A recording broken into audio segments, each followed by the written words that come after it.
வாரணாசி அயோத்தியா பயணத்தின் இரண்டாவது பகுதி. இப்பொழுது சென்னையிலிருந்து தொடங்குவோம். அதிகாலை 5 மணி. சென்னையிலிருந்து ஹைதராபாத் வழியாக வாரணாசிக்கு ஃப்ளைட். அதற்கு 2 மணிக்கு நாங்கள் அங்கே இருக்க சொன்னார்கள். டிராவல்ஸ்காரர் யாரும் வரமாட்டார்கள். நாம் சென்னையில் விமானத்தில் ஏறி வாரணாசி சென்று இறங்கிய பின் வேன் காத்திருந்தது. இண்டிகோ ஃப்ளைட் 15 கிலோ செக்கின் பேக்கில் போடலாம், 7 கிலோ கேபின் பேக். ஃப்ளைட்டில் எதுவும் குடிக்க சாப்பிட தரமாட்டார்கள், தண்ணீர் மட்டும் கிடைக்கும். அப்படி ஏதாவது தேவை என்றால் பணம் செலுத்தி வாங்கிக் கொள்ளலாம். பொதுவாக ஏர்போர்ட்டிலும் விமானத்திலும் நாம் வாங்கும் உணவுப் பொருட்கள் மிகவும் விலை அதிகமாக இருக்கும். முன்கூட்டி அதை பற்றி நாம் தீர்மானித்துக் கொள்வது நல்லது. இன்னும் சில பொதுவான விஷயங்கள் குறித்து கடைசியில் சொல்கிறேன்.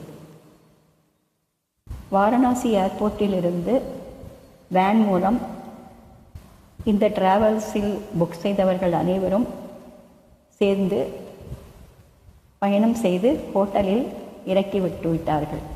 முன்னதாக முதல் நாள் காலை உணவு நாம் தான் பார்த்து கொள்ள வேண்டும். ஹோட்டல் சாதாரணமாக செக்இன் 12 மணி, செக் அவுட் 11 மணி என்று இருக்கும்.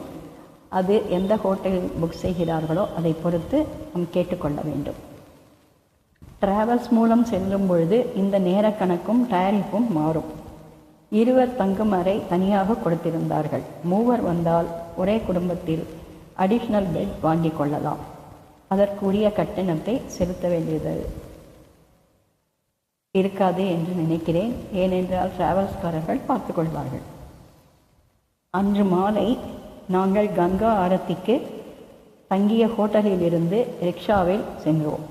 எங்களுடைய கைடு அழைத்து சென்றார். வாரணாசி ஊரை பற்றி பின்னால் சொல்கிறேன். சிறிது நேரம் கரையில் இருந்தே ஆரத்தி பார்த்துவிட்டு மீண்டும் ரிக்ஷாவில் திரும்பிவிட்டோம். இரவு உணவு ஹோட்டலில். அங்கே அருமையான வெஜிடேரியன் ஃபுட் இருந்தது. அது ஒரு 3 ஸ்டார் ஹோட்டல். நிறைய உணவுப் பொருட்கள், நமக்கு வேண்டியதை நாம் தேர்ந்தெடுத்து சாப்பிட்டு கொள்ளலாம். அருகில் காலபைரவர் கோவில் இருந்ததால் நாங்களாகவே கைடு உதவியின்றி அங்கு போகலாம் என்று தீர்மானித்து கிளம்பினோம். 2வது நாள் நான் முன்னமே சொன்னபடி அயோத்திக்கு பயணம் செய்தோம். அயோத்தியில் என்ன பார்த்தோம் என்று நான் முதல் பகுதியில் சொல்லிவிட்டேன். காலையில் சீக்கிரமே கிளம்பினால் மிகவும் நல்லது என்று சொன்னார்கள். எனவே நாங்கள் காலை 6 மணிக்கு கிளம்பிவிட்டோம். ஹோட்டலிலிருந்து எங்களுக்கு காலை உணவு பாக்கெட் எடுத்து கொடுத்து விட்டார்கள். வேனிலேயே சாப்பிட்டு விட்டு நடுவில் இறங்கி ரெஸ்ட் ரூம் உபயோகித்தோம். நல்ல டீ கடை இருந்தது. அங்கே டீ குடித்துவிட்டு மீண்டும் அயோத்தி நோக்கி பயணம் செய்தோம். 5 மணி நேரம் பயண நேரமாகும். அயோத்தியில் வேனை விட்டு இறங்கியவுடன் ஆட்டோ புக் செய்து முதலில் சரைய நதிக்கு சென்றோம். அங்கே நாங்கள் குளிக்கவில்லை மற்றும் போட் ரைடும் செல்லவில்லை. நதியை பார்த்துவிட்டு ராமர் கோவிலுக்கு கிளம்பினோம். ஆட்டோக்காரர்களுக்கு கோவில் தரிசன நேரம் தெரிந்திருக்கிறது.